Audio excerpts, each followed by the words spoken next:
Hello traders, welcome to new video. നമ്മൾ ട്രേഡിങ്ങിനെ കുറിച്ച് കുറേ കാര്യങ്ങൾ ഞാൻ കുറേ വീഡിയോസ് ചെയ്തിട്ടുണ്ട്, കുറേ കാര്യം നമ്മൾ പറഞ്ഞിട്ടുണ്ട്. അപ്പോൾ അങ്ങനത്തെ ഒരു ടോപ്പിക്കാണ് ഇന്ന് കവർ ചെയ്ത് പോണത്. ഫസ്റ്റ് നമ്മുടെ ബൈയിങ് സെറ്റപ്പാണ്. നമ്മുടെ ബൈയിങ് സെറ്റപ്പ് എങ്ങനെയാണെന്നാണ് ഫസ്റ്റ് പറയാൻ പോണത് കേട്ടോ. നിങ്ങൾ എങ്ങനെ ട്രേഡ് എടുക്കണം, എൻ്റെ ഫ്രീ ഗ്രൂപ്പിൽ കയറി കഴിഞ്ഞാൽ നിങ്ങൾ എങ്ങനെയാണ് ട്രേഡ് പിക്ക് ചെയ്യേണ്ടത് എന്നാണ് പറയാൻ പോണത്. അപ്പോൾ ഞാനിപ്പോൾ രാവിലെ നിങ്ങൾക്കൊരു സാധാരണ നമ്മളൊരു 8:30 ആകുമ്പോൾ നമ്മൾ ലെവൽസ് കൊടുക്കാറുണ്ട്. അപ്പോൾ ഞാൻ രാവിലെ ലെവൽസ് വന്നു നിങ്ങൾക്ക് ഒരു 34.85 എന്ന് പറഞ്ഞാൽ ഈ ഒരു പ്രൈസ് രാവിലെ കിട്ടി നിങ്ങൾക്ക്. അതിൻ്റെ മുകളിൽ എങ്ങനെയാണ് ട്രേഡ് എടുക്കേണ്ടത്, അതിന് വേണ്ടിയിട്ട് നിങ്ങൾ ഫസ്റ്റ് ചെയ്യേണ്ടത് ഒരു ബയേഴ്സ് ക്യാൻഡിൽ ക്ലോസിംഗ് ആണ് ഫസ്റ്റ് നോക്കേണ്ടത്. ഗ്രീൻ ക്യാൻഡിൽ ക്ലോസിങ്, ഇതാണ് buyers candle closing. Body close ആണ് ഇമ്പോർട്ടൻ്റ് കേട്ടോ. ഈ ബോഡി ക്ലോസിംഗ് എന്താണ് ഇമ്പോർട്ടൻറ്റ്. പിന്നെ നമുക്ക് വേണ്ടത് ഒരു റെഡ് ക്യാൻഡിൽ ക്ലോസിങ്, പിന്നെ അഗൈൻ ഒരു ഗ്രീൻ ക്യാൻഡിൽ ക്ലോസിങ് തന്നെയാണ്, പക്ഷേ അത് കണ്ടിന്യൂ ആണ് കേട്ടോ എൻ്റെ. പക്ഷേ നമുക്ക് വേണ്ടത് റെഡാണ്, റെഡ് വരാണ്ട് ട്രേഡ് ഇല്ല. അപ്പോൾ റെഡ് ക്യാൻഡിൽ ക്ലോസിങ് ഇതേ ലെവലിൻ്റെ 34.85 മുകളിൽ ക്ലോസ് ചെയ്യണം. ബോഡി ക്ലോസ് ചെയ്യണം. ബോഡി എന്ന് പറഞ്ഞാൽ റെഡിൻ്റെ ഈ ഭാഗമാണ്. 36.40 ബോഡി ക്ലോസ് ചെയ്തേക്കണത്. അപ്പോൾ നമുക്ക് ട്രേഡ് ആക്ടിവേറ്റ് ആയി. ഇനി ട്രേഡ് എങ്ങനെ എടുക്കും? ട്രേഡ് എടുക്കണമെങ്കിൽ നിങ്ങൾക്ക് 3 ഓപ്ഷൻ ഉണ്ട്. ഒന്നെങ്കിൽ 34.85 ലിമിറ്റ് ഓർഡറാണ് നമുക്ക് പറഞ്ഞേക്കണത്. അപ്പോൾ നിങ്ങൾക്ക് എടുക്കാൻ പറ്റുന്നത് ഒന്നെങ്കിൽ 34.85 കറക്റ്റ് ഡയറക്റ്റിൽ എടുക്കാം, അല്ലെങ്കിൽ ഇതിന് മുകളിൽ ₹1 ₹2 മുകളിൽ നിങ്ങൾക്ക് എടുക്കാം. അതായത് 34.85, 35.85, 36.85, 37.85 3 രൂപയും ഓക്കെയാണ്, കുഴപ്പമില്ല. 3 രൂപ 3 എടുത്താലും പ്രശ്നമില്ല, അത് ട്രേഡ് വാലിഡ് തന്നെയാണ്. ഞാൻ പറയുന്നത് തിരുവനന്തപുരം പ്രോഫിറ്റിക്ക് പോകുമ്പോൾ നിങ്ങൾക്ക് പെട്ടെന്ന് കിട്ടാൻ വേണ്ടിയാണ് പറയുന്നത്. അല്ലെങ്കിൽ നിങ്ങൾ ലിമിറ്റിൽ നോക്കിയിരുന്നാൽ മതി. ലിമിറ്റിൽ മാത്രം ട്രേഡ് എടുത്ത് ശീലിച്ചാലും മതി, കുഴപ്പമൊന്നുമില്ല. അല്ലെങ്കിൽ പിന്നെ ഉള്ളത് അടിയിലേക്ക് വരുമ്പോൾ അത് SL സൈഡാണ്. പിന്നെ അത് 34.85 നമ്മൾ SL ഇടുക 24.85 ആണ്. ആ ഒരു 10 രൂപ ഗ്യാപ്പ് ഉണ്ടല്ലോ, 24.85 വരെയുള്ള ദൂരം, അതിൽ നമുക്ക് എവിടെ നിന്ന് വേണമെങ്കിലും ബൈ ചെയ്യാം. ഒന്നെങ്കിൽ 30 ബൈ ചെയ്യാം, അല്ലെങ്കിൽ 22 ബൈ ചെയ്യാം, അല്ലെങ്കിൽ 25 ബൈ ചെയ്യാം. അങ്ങനെ ക്യാൻഡിൽസിൻ്റെ മൂവ്മെൻറ്റ് ഫാസ്റ്റ് പോലെ ഇരിക്കും ആ ബൈ പഞ്ച് ചെയ്യേണ്ടത്. അപ്പോൾ അങ്ങനെ നിങ്ങൾക്ക് ആ ബൈ ചെയ്ത് കൊടുത്തുനിന്ന് 10 പോയിൻ്റ് അടിയിലേക്ക് SL ഇടാം. എന്നിട്ട് നിങ്ങൾക്ക് SL അടിച്ച് പോവുകയാണെങ്കിൽ അത് വീക്ക്നെസ് തന്നെ കാണിക്കണമെന്ന് അർത്ഥം കേട്ടോ. ബേസിക്കലി പറഞ്ഞത് നമ്മുടെ ട്രേഡിങ് സെറ്റപ്പാണ്. ഇങ്ങനെയാണ് ട്രേഡ് എടുക്കേണ്ടത്. നിങ്ങൾ ഒരു ഐഡിയ കിട്ടിയിട്ടുണ്ടാകുമെന്ന് വിചാരിക്കണം. ഇങ്ങനെയാണ് ബാങ്ക് നിഫ്റ്റി ഇങ്ങനെ തന്നെയാണ്. നമ്മൾ 10 പോയിൻ്റാണ് ഡിസ്കൗണ്ട് പ്രൈസായിട്ട് കണക്ക് കൊണ്ട്. ഇപ്പോൾ 100 രൂപയാണ് പ്രൈസ് നോക്കി, ഇതേ 10 പോയിൻ്റ്, അതായത് 110 നിങ്ങൾക്ക് എടുക്കാം. നമ്മൾ 30 പോയിൻ്റാണ് SL ഇടേണ്ടത്. അപ്പോൾ 110 എടുത്താലും പ്രശ്നമില്ല. അല്ലെങ്കിൽ നിങ്ങൾക്ക് ലിമിറ്റിലെടുക്കാം, 100 എടുക്കാം. അല്ലെങ്കിൽ പിന്നെ അടിയിൽ നിന്ന് 30 രൂപ SL ഇടുമ്പോൾ ഒരു 90-ക്കോ 80-ലേക്കോ എത്ര നേരത്ത് നിങ്ങൾക്ക് പിന്നെയും പഞ്ച് ചെയ്യാം. അപ്പോൾ ഞാൻ ഇത്രയും പറഞ്ഞതെന്ന് വെച്ച് കഴിഞ്ഞാൽ കുറേ ആൾക്കാർ പുതിയ മെമ്പേഴ്സ് ഉണ്ട് ഗ്രൂപ്പിൽ. അപ്പോൾ മനസ്സിലാവാക്കൊന്നുമില്ല, എല്ലാവർക്കും എല്ലാം മനസ്സിലാവുന്നുണ്ടാവും. എല്ലാവർക്കും എല്ലാ പ്രോഫിറ്റുകൾ നല്ല രീതിക്ക് വരുന്നുണ്ടാവും.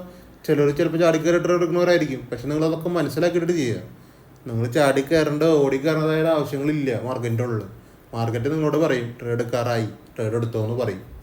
അപ്പോൾ ആ ടൈമിൽ നിങ്ങൾക്ക് ട്രേഡ് എടുക്കേണ്ട ആവശ്യമുള്ളൂ. അത് നിങ്ങൾ എൻ്റെ ഒപ്പം ട്രാവൽ ചെയ്യുമ്പോൾ അത് ഓൾറെഡി ഒരു 3-4 മാസമായിട്ട് നമ്മളൊപ്പം നിൽക്കുന്നവർക്ക് അതൊക്കെ ക്ലിയർ ആയിട്ട് വരുന്നുണ്ടാവും. ഇനി പുതിയ ആൾക്കാർ നമുക്ക് ഒപ്പം പോണ നേരത്ത് നിങ്ങൾക്കത് മനസ്സിലാവും ഓട്ടോമാറ്റിക്കലി. നമ്മളെപ്പോഴും ട്രേഡ് ചെയ്യുന്നത് മൊമെൻറ്റത്തിൻ്റെ മുകളിലാണ്. നമ്മുടെ പ്രൈസിൻ്റെ മുകളിൽ മൊമെൻറ്റം എപ്പോഴും കിട്ടും. ഞാൻ തന്നെ പ്രൈസിൻ്റെ മുകളിൽ എപ്പോൾ നോക്കിയാൽ നിങ്ങൾക്കൊരു മൊമെൻറ്റം കിട്ടും. ആ മൊമെൻറ്റത്തിലാണ് ട്രേഡ് ചെയ്യുന്നത്. ചിലപ്പോൾ അത് നെഗറ്റീവായിരിക്കും. അതാണ് SL പോണത്. അതൊക്കെ ഈ ട്രേഡിങ്ങിൽ പറഞ്ഞിട്ടുള്ളൊരു കാര്യമാണ് SL. SLൻ്റെ മുകളിൽ നിങ്ങൾ ഹ്യൂജ് പ്രോഫിറ്റ് എടുത്താൽ തീരാവുന്ന പ്രശ്നമുള്ളൂ. നിങ്ങൾ SL എപ്പോൾ ഇടുമ്പോഴും നിഫ്റ്റിയിൽ 10 പോയിൻ്റ്, ബാങ്ക് നിഫ്റ്റിയിൽ 30 പോയിൻ്റ്, 1 രൂപ കൂടുതൽ പോയി നിങ്ങൾ കൊടുക്കേണ്ട കാര്യമില്ല.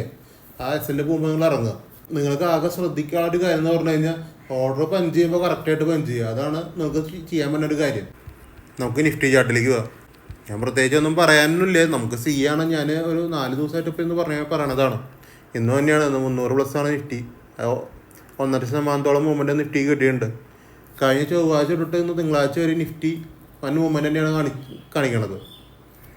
നമ്മൾ ചൊവ്വാഴ്ച പറഞ്ഞതാണ് നിഫ്റ്റി ഒരു റിവേഴ്സ് കാണിക്കുന്നുണ്ടെന്ന് ചൊവ്വാഴ്ച ഞാൻ പറഞ്ഞതാണ്. അത് വീഡിയോ കണ്ടവർക്കൊക്കെ അറിയാം. നമ്മളൊപ്പം ട്രേഡ് ചെയ്യുന്നവർക്കും നമ്മുടെ വീഡിയോസ് യൂട്യൂബിൽ വാച്ച് ചെയ്യുന്നവർക്കും കണ്ടിന്യൂസ്ലി വാച്ച് ചെയ്ത് പോകുന്നവർക്കും മനസ്സിലാവും. പിന്നെ അടുത്ത ക്വസ്റ്റ്യൻ എന്ന് പറയുന്നത് കൺഫേം ആയെന്നുള്ളതാണ്. അതായത് ഈ റിവേഴ്സിൽ കൺഫേം ആവണമെങ്കിൽ ഇതിൻ്റെ മെയിനായിട്ടുള്ള റെസിസ്റ്റൻസുകൾ ബ്രേക്ക് ആവണം, എന്നാലാണ് റിവേഴ്സിലൊക്കെ കൺഫേം ആവുള്ളൂ. ഇപ്പോൾ നിങ്ങൾ ആലോചിക്കുക, ജസ്റ്റ് ഞാൻ ഒരു സ്പോട്ട് ചാർട്ട് അനലൈസിസ് നിങ്ങളുടെ മൈൻഡിൽ എങ്ങനെ ചെയ്യാമെന്ന് വേണമെങ്കിൽ പറഞ്ഞുതരാം. അതായത് ഇപ്പോൾ തിങ്കളാഴ്ച വരെ നിഫ്റ്റി ഡൗൺ ആയിരുന്നു. അപ്പോൾ നിങ്ങൾ വിചാരിക്കുക ഇത്രയും ദിവസം നെഗറ്റീവായിരുന്നു. അപ്പോൾ ഫുള്ള് റെഡ് ക്യാൻഡിലാണ്. 1 ഡേ ടൈം ഫ്രെയിമാണ് കേട്ടോ. 1 ഡേ ടൈം ഫ്രെയിം നിങ്ങൾ വെറുതെ മനസ്സിലാലോചിച്ചാൽ മതി. 1 ഡേ ടൈം ഫ്രെയിമിൽ നിഫ്റ്റി റെഡ് ക്യാൻഡിലുകളാണ് വരുന്നത്. പിന്നെ അത് റിവേഴ്സലാവാന്ന് പറഞ്ഞപ്പോൾ 5 ദിവസമായിട്ട് ഗ്രീൻ ക്യാനിലാണ്, 1 ഡേക്ക് ഗ്രീൻ ക്യാനിലാണ് ഉണ്ടായിക്കൊണ്ട് കിടന്നത്. ബേസിക്കലി ഒരു ക്യാൻഡലിനെ ബ്രേക്ക് ചെയ്ത് വേറൊരു ക്യാൻഡൽ ബ്രേക്ക് ചെയ്തിട്ടാണ് പോയിക്കൊണ്ട് കിടന്നത്.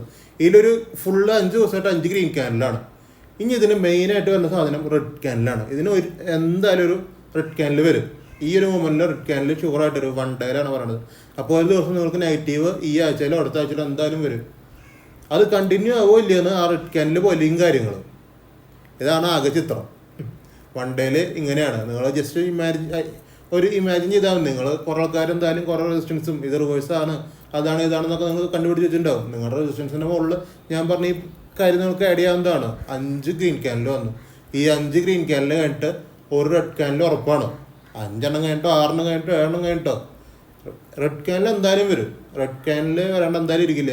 ആ റെഡ് ക്യാൻഡിൽ നിങ്ങളുടെ ഒരു ബ്രേക്ക് ചെയ്ത റെസിസ്റ്റൻസിനെ ബ്രേക്ക് ചെയ്ത് അടിയിലേക്ക് വരുന്നുണ്ടെങ്കിൽ അത് പ്രശ്നമാണ്. ക്ലിയർ ആയിട്ട് പറയാം, അത് പ്രശ്നമാണ്. നിങ്ങൾ ഏതെങ്കിലും ഒരു റെസിസ്റ്റൻസ് കണ്ടുപിടിച്ചിട്ടുണ്ടാവും, അതിൻ്റെ മുകളിൽ തന്നെയാവും നിൽക്കുന്നുണ്ടാവുക. ആ റെസിസ്റ്റൻസിനെ ഒറ്റ ദിവസത്തെ റെഡ് ക്യാൻഡിൽ ബ്രേക്ക് ചെയ്ത് അടിയിലേക്ക് ബോഡി ക്ലോസ് വെച്ച് കഴിഞ്ഞാൽ പ്രശ്നമാണ്. നിഫ്റ്റി പിന്നെയും പി സൈഡ് കണ്ടിന്യൂ ചെയ്യും. അതാണ് ഇതിനുള്ള എനിക്ക് പറയാനുള്ളത്. ഞാൻ അതിനെ പ്രത്യേകിച്ച് എടുത്ത് കാണിച്ചു തരുന്നില്ല. നമ്മൾ 1 മിനിറ്റ് ടൈം ഫ്രെയിം ഈസി ഒരു സംഭവമാണ്, ഇൻട്രാഡേ ആണ്. അപ്പോൾ ഞാൻ ഈ ടൈം ഫ്രെയിമൊന്നും എടുത്ത് കാണിക്കേണ്ട കാര്യമില്ലെന്ന് പറയാം. ഞാൻ ജസ്റ്റ് നിങ്ങളുടെ ഇമാജിനിക്ക് വിട്ടേക്കാണ് കാര്യങ്ങൾ. കുറേ കാൽക്കുലേഷൻസ് കാര്യങ്ങളൊക്കെ ഉണ്ടാവും. നിങ്ങൾ ഈ പറഞ്ഞ രീതിയിൽ നിങ്ങളുടെ കാൽക്കുലേഷൻസ് വെച്ചാൽ മതി. ബാങ്ക് 1000 പോയിൻറ്റിന് മൂവ്മെൻറ്റ് ഉണ്ടാക്കിയിട്ടുണ്ട്, 1200 പോയിൻറ്റിന് മൂവ്മെൻറ്റ് ഉണ്ടാക്കിയിട്ടുണ്ട്. നല്ല അടിപൊളി മൂവ്മെൻറ്റ് തന്നെയാണ് കേട്ടോ. ഇതാണ് എൻ്റെ ക്രൂഡ് ഓയിലിൻ്റെ വ്യൂ. ഇത് 2 വ്യൂ ഉള്ളൂ. ഡയറക്റ്റ് എൻട്രി ഉണ്ട് രണ്ടും. ഒന്നെങ്കിൽ 58, 54 ബ്രേക്ക് ചെയ്ത് അടിയിലേക്ക് വരുമ്പോൾ ഡയറക്റ്റ് എൻട്രി, അതായത് ബയേഴ്സിൻ്റെ റിജക്ഷൻ ക്യാൻഡിൽ വരണം. ഏതാണ് ബയേഴ്സിൻ്റെ റിജക്ഷൻ ക്യാൻഡിൽ? ഇവിടെ തന്നെ കാണാൻ പറ്റും. ഏതിലോ ബ്രേക്ക് നോക്കി വെക്കാം. നമുക്ക് പ്രീവിയസിൽ ബ്രേക്ക് ചെയ്ത എല്ലാവരും നോക്കി വെക്കാം. ഇത് കണ്ടില്ലേ? ഇപ്പോൾ 57, 81, 80 ബ്രേക്ക് ചെയ്തപ്പോൾ 57, 80 ബ്രേക്ക് ചെയ്തപ്പോൾ 57, 80 ബ്രേക്ക് ആക്കിയപ്പോൾ റെഡ് ക്യാൻഡിൽ കൊണ്ട് ബ്രേക്ക് ആക്കി. പിന്നെ ഒരു ഗ്രീൻ ക്യാൻഡിൽ കറക്റ്റ് ഈ ലെവലിൻ്റെ അവിടെ റിജക്ഷനിൽ നിന്നു. ഇതാണ് റിജക്ഷൻ. ഗ്രീൻ ക്യാൻഡിൽ റിജക്ഷൻ എന്ന് പറഞ്ഞാൽ ഇതാണ് ഗ്രീൻ ക്യാൻഡിൽ റിജക്ഷൻ. അപ്പോൾ അതേ ഗ്രീൻ ക്യാൻഡിൽ റിജക്ഷനാണ് ഇവിടെ കിട്ടേണ്ടത്, മനസ്സിലായില്ല? എന്നാലാണ് ഈ എൻട്രി നമുക്ക് എടുക്കാൻ പറ്റുള്ളൂ. പിന്നെ മോളിക്ക് മുമ്പോൾ ഡയറക്റ്റ് എൻട്രി തന്നെയാണ് അവിടെ സാധാരണ എൻട്രി. നമുക്ക് റെഡ് ക്യാൻഡിൽ റിജക്ഷനാണ് വേണ്ടത്. ഇതൊക്കെ നടക്കേണ്ടത് 5 മിനിറ്റിലാണ്. മോളിക്ക് എന്ന് പറഞ്ഞു കഴിഞ്ഞാൽ 61, 66 വരെയും ക്രൂഡ് ഓയിലിന് ഈസിയായിട്ട് പോകാൻ പറ്റുന്നൊരു രീതിയിലാണ് നിൽക്കുന്നത് കേട്ടോ. ഇനിയിപ്പോൾ സി സൈഡ് ആണെങ്കിൽ ഈസിയായിട്ട് അത് 61, 66 ഈസിയായിട്ട് എത്തും. അതാണ് ക്രൂഡ് ഓയിലിൻ്റെ വ്യൂ. നമുക്കൊന്ന് കുറേ ട്രേഡുകൾ പ്ലാനിങ് ഉണ്ടായിരുന്നു കേട്ടോ. പക്ഷെ നമുക്ക് അതിനും മാത്രം ട്രേഡ് ആക്ടിവേറ്റ് ഒന്നും ആയിട്ടില്ല. ഇത് 21,400C ആണ് കേട്ടോ. 21,400C ഇത്തിരി നല്ല രീതിക്ക് മുകളിലേക്ക് ഓപ്പണുകളായി. 147.85 പറഞ്ഞത്. നമുക്ക് സെല്ലേഴ്സ് റിസർവേഷൻ കിട്ടിയത് 197. പിന്നെ 5 മിനിറ്റ് ക്യാൻഡിൽ ലിമിറ്റിലേക്ക് വരുന്നതാണ് ഞാൻ ഗ്രൂപ്പിലിട്ടത്. ലിമിറ്റ് തട്ടിയാലേ ഞാൻ ട്രേഡ് ഇത് പറയണുള്ളൂ. ലിമിറ്റ് തട്ടിയിട്ടില്ല, പിന്നെ അത് വിട്ടേക്കുക. പക്ഷെ നല്ല മൂവ്മെൻറ്റ് കിട്ടിയിട്ടുണ്ട്. പക്ഷെ നമുക്ക് പറയാൻ പറ്റില്ല, ഞാൻ ലിമിറ്റിലെടുക്കാനാണ് പറഞ്ഞത്. അത് അങ്ങനെയാണ് ബാങ്ക് നിഫ്റ്റിയും ഈ പറഞ്ഞ രീതിയിലേക്ക് തന്നെയാണ്. 313 നമുക്ക് പറഞ്ഞിട്ടുണ്ടായിരുന്നത്. നമുക്ക് 583 ഒരു സെല്ലേഴ്സ് ക്യാൻഡിൽ കിട്ടണത്. പിന്നെ വർത്താനില്ല. പിന്നെ ഈ ട്രേഡ് 24,500C പേഴ്സണലി ഒരാളാണ് എടുത്തേക്കണത്, എനിക്കറിയാവുന്നത്. ഗ്രൂപ്പിലുള്ള ആൾ തന്നെയാണ്. അപ്പോൾ ആ എടുത്തേക്കണത് 161 ഞാൻ പറഞ്ഞത്. നിങ്ങൾ ഇവിടെ നോക്കുക കറക്റ്റായിട്ട്. ബയേഴ്സ് ലോസ് ചെയ്തു. സെല്ലേഴ്സ് റേഷൻ ഇവിടെ കിട്ടി. ഇതാണ് സെല്ലേഴ്സ് റേഷൻ. പിന്നെ ട്രേഡ് എടുക്കുക എന്നുള്ള കൺസെപ്റ്റാണ്. 161, 162 അവിടെയാണ് ട്രേഡ് കിട്ടുക നിങ്ങൾക്ക്. അവിടെ നിന്ന് എടുത്തവർക്ക് ഇത്. പക്ഷേ ബേസിക്കലി ഞാനിത് പ്രൊമോട്ട് ചെയ്യുന്ന സംഭവമല്ല. ഈ സംഭവം എന്ന് പറഞ്ഞാൽ ഈ എൻട്രി എന്ന് പറഞ്ഞു കഴിഞ്ഞാൽ അഗ്രസീവ് എൻട്രിയാണ്, മനസ്സിലായില്ലേ? ഇത് ഒരാൾ എടുത്തിട്ടുണ്ട്. പക്ഷേ ഈ എൻട്രി എന്ന് പറഞ്ഞാൽ അഗ്രസീവ് എൻട്രിയാണ്. 10 പോയിൻ്റ് എസ്എൽ ലിമിറ്റിൽ വന്നാൽ വരെ അടിച്ചു പോകും. അങ്ങനത്തെ എൻട്രിയാണ്. അത് അഗ്രസീവാണ്.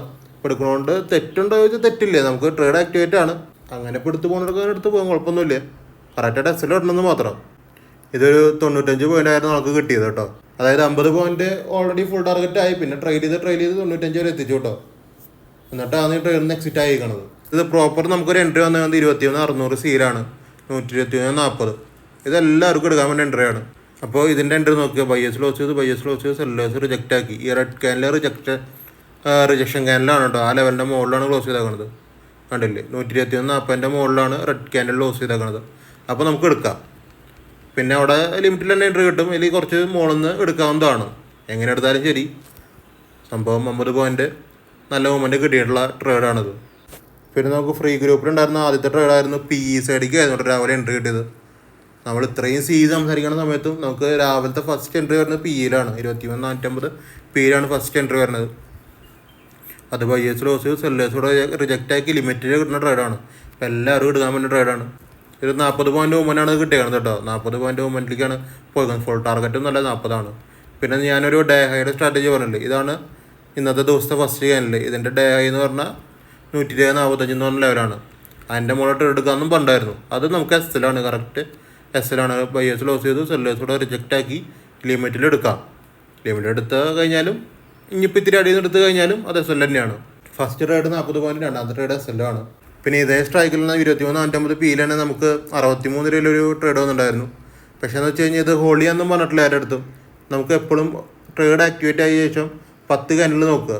10 ക്യാൻഡിൽ പ്രോഫിറ്റ് വരുന്നില്ലെങ്കിൽ എക്സിറ്റ് അടിക്കുക. അതാണ് കൺസെപ്റ്റ്. 10 ക്യാൻഡിൽ പ്രോഫിറ്റ് ഒന്നും വന്നില്ല, എക്സിറ്റ് അടിച്ചോളം തന്നെ ഞാൻ പറഞ്ഞത്. ഞാൻ SL ഒന്നും ആയിട്ടില്ല കേട്ടോ. ഇനിയിപ്പോൾ വല്ല ചെറിയൊരു SL വരാനേ സാധ്യതയുള്ളൂ. നിങ്ങൾക്കൊരു 63 ട്രേഡ് എടുത്ത ആൾക്ക് 60 വേണമെങ്കിലും 61 വേണമെങ്കിലും എക്സിറ്റ് അടിക്കാം. അപ്പോൾ 2 രൂപ 3 രൂപയാണ് നിങ്ങൾക്ക് SL പോകണുള്ളൂ. 10 പോയിൻ്റ് SL കൊടുക്കേണ്ട ആവശ്യമില്ല. നമ്മൾ അങ്ങനത്തെ ഒരു സ്ട്രാറ്റജിയാണ് ബിൽഡ് ചെയ്തതാണ്. 10 ക്യാൻഡിലിൽ നമുക്ക് പ്രോഫിറ്റ് വരണം, അല്ലെങ്കിൽ നിങ്ങൾക്ക് എക്സിറ്റ് അടിച്ച് പോകാം. പിന്നെ ഉണ്ടായിരുന്ന 23,700 ചെയ്യണം. നമ്മൾ ലാസ്റ്റത്തെ ട്രേഡാണ് കേട്ടോ അത്. പക്ഷേ 30 പോയിൻ്റ് കറക്റ്റ് പോയിട്ടില്ല. ഒരു 28 പോയിൻ്റ് മൂവ്മെൻ്റാണ് ഡയറക്റ്റ്ലി പോയിക്കണത്. വൺ വേയിൽ 28 പോയിൻ്റ് മൂവ്മെൻ്റ് കൊണ്ടാണ് പോയിക്കണത് അത്. അപ്പോൾ ഇത്രയും ട്രേഡുകളാണ് നമുക്കൊന്ന് തിങ്കളാഴ്ച കിട്ടിയത്. ഈ ആഴ്ച മന്ത്ലി എക്സ്പയറിയാണ് നിഫ്റ്റി, ബാങ്ക് നിഫ്റ്റി ഒക്കെ. പക്ഷെ ഇന്ന് നല്ലൊരു ദിവസം തന്നെയായിരുന്നു. എല്ലാവർക്കും നല്ല ഹ്യൂജ് പ്രോഫിറ്റ് എടുക്കാൻ പറ്റുന്ന, ഈസി ആയിട്ട് നമുക്ക് ട്രേഡ് എടുത്ത് പോകാൻ പറ്റുന്ന ഒരു ദിവസം കൂടെ ആയിരുന്നു. വലിയ കോംപ്ലിക്കേഷൻ ഒന്നും മാർക്കറ്റ് കാണിച്ചിട്ടില്ല. വൺ വേ തന്നെയായിരുന്നു മൂവ്മെൻറ്റ്. സി തന്നെയാണ് മാർക്കറ്റ്, കൺഫേം ആയിട്ട് പറയാം. സി തന്നെയാണ് മാർക്കറ്റ് മൂവ് ചെയ്യണത്. ഇനി ഒരു PE ഒക്കെ വരണമെങ്കിൽ നന്നായിട്ട് സസ്റ്റെയിൻ ചെയ്യണം. PE ഒരു സപ്പോർട്ട് ബ്രേക്ക് ചെയ്ത് നന്നായിട്ട് സസ്റ്റെയിൻ ചെയ്താലാണ് PE ഒക്കെ കൺഫേം ആവുള്ളൂ. നമ്മൾ PE-ലേക്കൊന്നും ചിന്തിക്കേണ്ട ആവശ്യമില്ല. PE-ലേക്കൊക്കെ ട്രേഡ് എടുക്കുമ്പോൾ നമ്മൾ ലോട്ട് കുറച്ച് ട്രേഡ് എടുക്കുക കേട്ടോ. സിയിലേക്കാണ് നിങ്ങൾ ഫുൾ ലോട്ട് ഇട്ടിട്ട് ട്രേഡ് എടുക്കുക. ഞാനൊരു ഫ്രീ ടെലിഗ്രാം ചാനൽ നടത്തുന്നുണ്ട്. അതിൽ നമുക്ക് കോൾസ് കിട്ടും. 2, 3, 4 കോൾസൊക്കെ അതിൽ ഇടാറുണ്ട്. അത് അത്യാവശ്യം പ്രോഫിറ്റൊക്കെ നിങ്ങൾക്ക് ഏൺ ചെയ്യാൻ പറ്റണതാണ്. ഞാനിപ്പോൾ ഒരു കാര്യം പറഞ്ഞല്ലോ, 10 ക്യാൻഡലിൻ്റെ ഒരു കാര്യം. 10 ക്യാൻഡിൽ എന്ന് പറഞ്ഞാൽ 10 മിനിറ്റാണ്. മനസ്സിലായത്? 1 മിനിറ്റ് ടൈം ഫ്രെയിമാണ് യൂസ് ചെയ്യണത്. 10 ക്യാൻഡിൽ എന്ന് പറഞ്ഞാൽ 10 മിനിറ്റ്. 10 മിനിറ്റെങ്കിലും നിങ്ങളുടെ മൈൻഡിനെ നിങ്ങൾ കൺട്രോൾ ചെയ്ത് വെക്കാൻ നിങ്ങളെ കൊണ്ട് പറ്റും. മനസ്സിലായില്ലേ? പറ്റണം. അതിന് വേണ്ടിയിട്ടാണ് 10 ക്യാൻഡിൽ നോക്കാൻ പറയണത്. അപ്പോൾ 10 മിനിറ്റെങ്കിലും നിങ്ങൾക്ക് ഹോൾഡ് ചെയ്യാനുള്ളൊരു മെൻറ്റാലിറ്റി നിങ്ങൾക്ക് ഓട്ടോമാറ്റിക്കലി വരും. SL പോവില്ല, നല്ല പ്രോഫിറ്റ് കിട്ടില്ല എന്നൊന്നും പറയാനില്ല. രണ്ടും നടക്കും. 10 മിനിറ്റിൽ നിങ്ങൾക്ക് ചിലപ്പോൾ 2 മിനിറ്റ് ക്യാൻഡിൽ തന്നെ 50 പോയിൻറ്റ്സ് കിട്ടും. ചിലപ്പോൾ 10 മിനിറ്റിൽ ചിലപ്പോൾ 10 പോയിൻറ്റ് തയ്ച്ച് കിട്ടില്ല. ചിലപ്പോൾ 10 മിനിറ്റിൽ നിങ്ങൾക്ക് SL അടിക്കും. ഇതൊക്കെ ഇതിൻ്റെ ഉള്ളിൽ പറഞ്ഞിട്ടുള്ള തന്നെയാണ്. പക്ഷെ നിങ്ങളൊരു മൈൻഡ് എന്ന് പറഞ്ഞ ഒരു സംഭവമുണ്ട്. നിങ്ങൾ ഏത് ഗ്രൂപ്പിൽ പോയാലും ശരി, നിങ്ങളുടെ മൈൻഡ് കൺട്രോൾ ആണെങ്കിൽ മിനിമം ഒരു 10 മിനിറ്റെങ്കിലും നിങ്ങൾക്ക് ഹോൾഡ് ചെയ്ത് പിടിച്ചിരിക്കാൻ പറ്റണം. ഒരു ഓപ്ഷൻസിൽ ട്രേഡ് എടുക്കുന്ന ആൾക്ക് ഓട്ടോമാറ്റിക്കലി മൈൻഡ് കട്ടായി പോകും. അപ്പോൾ നിങ്ങൾ 10 മിനിറ്റെങ്കിലും നിങ്ങൾ അതിനൊന്ന് കൺട്രോൾ ചെയ്ത് പിടിക്കാൻ വേണ്ടിയിട്ടാണ് ഞാൻ ഇങ്ങനത്തെ ഒരു സ്ട്രാറ്റജി കൊണ്ടുവന്നത്. ഈ 10 മിനിറ്റിലൊന്ന് ഹോൾഡ് ചെയ്യും. എന്നിട്ട് അതിൽ പറഞ്ഞാൽ ഇപ്പോൾ മിനിമം പ്രോഫിറ്റ് വന്നില്ലേ, 10 പോയിൻ്റ് ആണ് മിനിമം പ്രോഫിറ്റ്. അത് കിട്ടണില്ലേ, 10 പോയിൻ്റാണ് SL, അതും കിട്ടണില്ലേ. അങ്ങനെയാണെങ്കിൽ എക്സിറ്റ് അടിച്ച് പോകാം എന്നുള്ള രീതിക്കാണ് ഞാൻ ആ 10 ക്യാൻഡലിനെ കൊണ്ട് ഉദ്ദേശിക്കുന്നത് കേട്ടോ. ട്രേഡ് ആക്ടിവേറ്റ് ആയിട്ട് 2-3 മിനിറ്റിൽ ഒരു 10-20 പോയിൻ്റ് പോയി എന്ന് വെച്ച് കഴിഞ്ഞാൽ നമുക്ക് ഹോൾഡ് ചെയ്യാനും ഇതേ ക്യാൻഡിൽസ് നമുക്ക് സപ്പോർട്ട് ചെയ്യും. അതായത് നല്ല മൂവ്മെൻറ്റ് 10 മിനിറ്റിൽ എനിക്ക് ഇത്രയും മൂവ്മെൻറ്റ് കിട്ടി, അപ്പോൾ നമുക്ക് ഹോൾഡ് ചെയ്യാം. അങ്ങനത്തെ ഒരു മൈൻഡ് സെറ്റിക്ക് നമുക്ക് വരാൻ ഈസിയാണ്. അതാണ് ഈ 10 ക്യാൻഡലിൻ്റെ ഗുണം. താല്പര്യമുള്ളവർക്കൊന്ന് ട്രൈ ചെയ്ത് നോക്കി നോക്കാം. പത്രങ്ങൾ ഇന്നത്തെ വീഡിയോ ഇഷ്ടപ്പെട്ടാൽ ഞങ്ങൾ യൂട്യൂബ് ചാനൽ സബ്സ്ക്രൈബ് ചെയ്യുക, ലൈക്ക് ചെയ്യുക, ഷെയർ ചെയ്യുക. എന്തെങ്കിലും പുതുതായിട്ടുള്ള ഇൻഫർമേഷൻസൊക്കെ നിങ്ങൾക്ക് കിട്ടുന്നുണ്ട് തോന്നുന്നുണ്ടെങ്കിൽ നിങ്ങൾ ഷെയർ ചെയ്യുക. ഇപ്പോൾ ഒരു 600 മെമ്പേഴ്സിൻ്റെ മുകളിലുണ്ട് ഫ്രീ ഗ്രൂപ്പിൽ. നമ്മളൊരു 6 മാസമായിട്ടുള്ള ഫ്രീ ഗ്രൂപ്പ് നടത്താൻ തുടങ്ങിയിട്ടുണ്ട്. പക്ഷേ 600 മെമ്പേഴ്സ് ഫ്രീ ഗ്രൂപ്പിലുണ്ട്. അത് നല്ലൊരു അച്ചീവ്മെൻറ്റ് തന്നെയാണ് പേഴ്സണലി എനിക്ക്. അപ്പോൾ അത്രയും ട്രസ്റ്റബിൾ ആയിട്ടുള്ള കുറേ ആൾക്കാർ അതിൻ്റെ ഉള്ളിലുണ്ട്. നിങ്ങൾക്കും ജോയിൻ ആവാം. നിങ്ങൾക്ക് എന്നിട്ട് ഇതൊന്ന് പ്രോഫിറ്റ് കിട്ടണോ നമുക്ക് നോക്കാം. താല്പര്യമുള്ളവർക്കൊക്കെയും എൻ്റെ ഫ്രീ ടെലിഗ്രാം ചാനലിൽ ജോയിൻ ചെയ്യാം. അപ്പോൾ അത്രയ്ക്ക് ഇന്നത്തെ വീഡിയോ. നാളെ ചൊവ്വാഴ്ചയാണ്. അപ്പോൾ നമുക്ക് നാളെ കാണാം. Okay, by.